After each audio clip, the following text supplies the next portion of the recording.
Welcome students to our this video of congruence. In the previous videos we have seen some geometrical constructions and now its next part is congruence.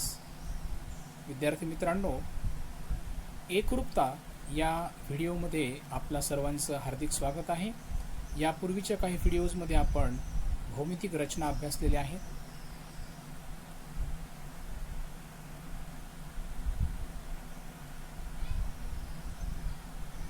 Now what is congruence? We have to see the meaning of congruence.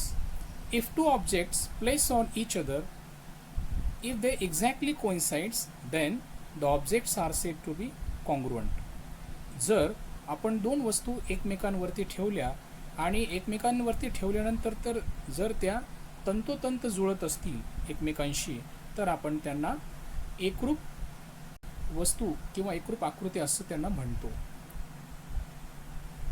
आता याचं जर उदाहरण पाहायचं झालं तर आपल्या एकाच व्यक्तीचे दोन हातांचे तळवे जर आपण एकमेकांवरती ठेवले तर ते बरोबर एकमेकांशी तंतोतंत जुळतात. आणि यानंतर दोन DVDचं सुद्धा सारख्याच आकाराच्या दोन DVD आपण एकमेकांवरती ठेवल्या तर त्या सुद्धा एकमेकांशी तंतोतंत जुळतात. If you put your palms on each other, then the palms they exactly coincide with each other.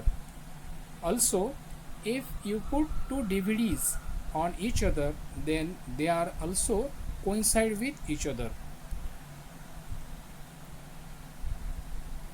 Now, in mathematics also, some geometrical figures, if they are placed on each other, they also coincide.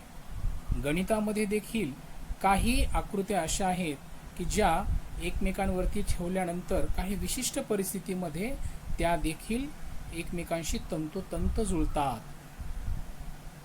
कोणकोणत्या आहेत मग त्या आकृत्या? चला तर मग आपण एक एक पाहूया. Let's see one by one.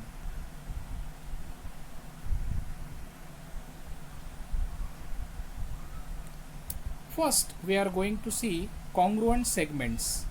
सर्वात प्रथम आपण एकरूप रेषाखंड म्हणजे काय ते आपण अभ्यासणार आहोत.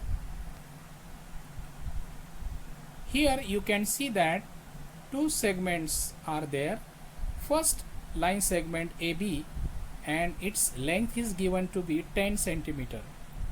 Then the second line segment CD is given and its length is also 10 centimeter.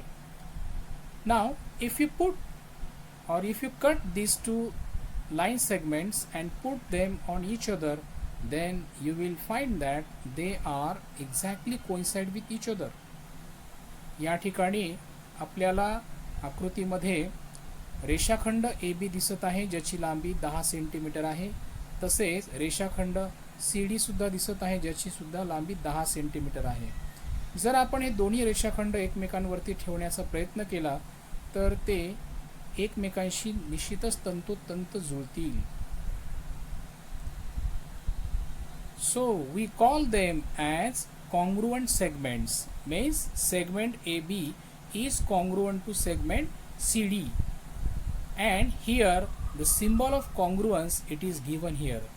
Students, please keep in mind that this is a new symbol for you. In mathematics we use many symbols. Okay. Now this symbol it is used for congruence. Okay. And you should read it like this. Segment AB is congruent with segment CD. तर विद्यार्थी मित्रांनो, आपण या दोन्ही रेषाखंडाची लांबी समान आहे, एकमेकाशी ते तंतोतंत जुळत आहेत, म्हणून आपण असं म्हणू शकतो की रेख AB एकरूप आहे रेख CD. आणि या ठिकाणी आपण एकरूपतेचं चिन्ह हे इथं अभ्यासत आहोत. Now here you can see that these two line segments are congruent when their lengths are equal.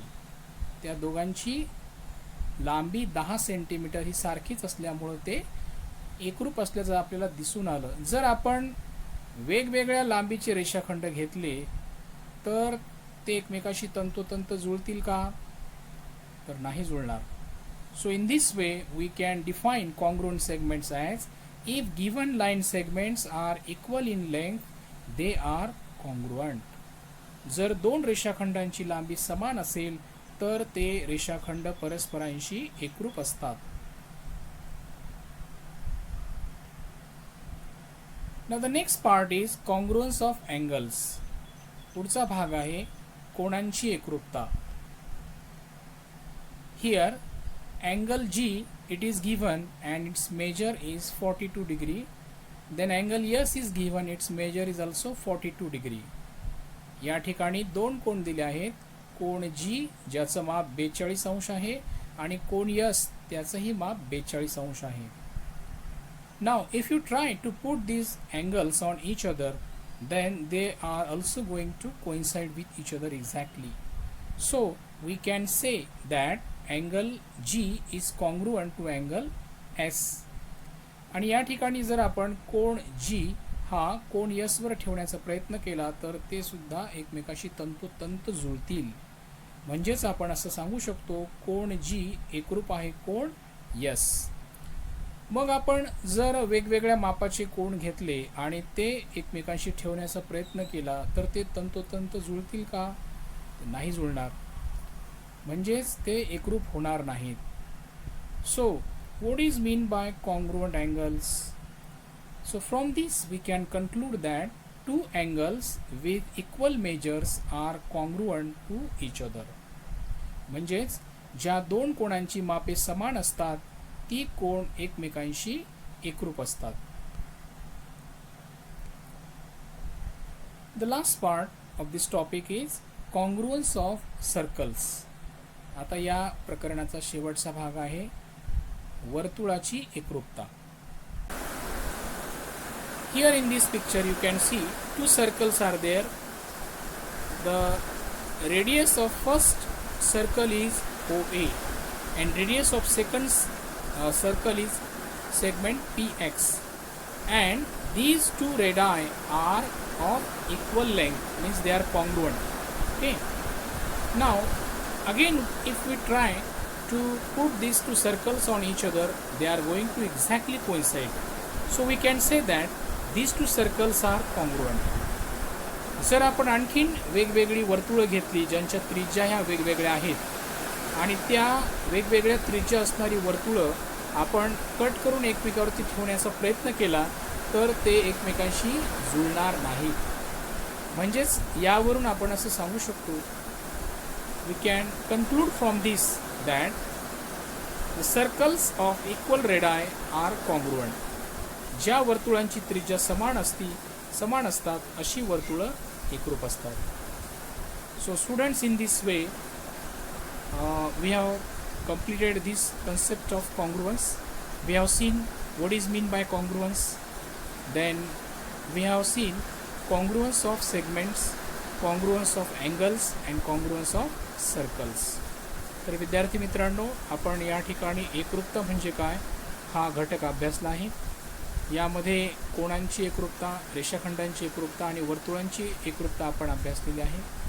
All of you, I think you got this today's video and its content. So thanks for watching.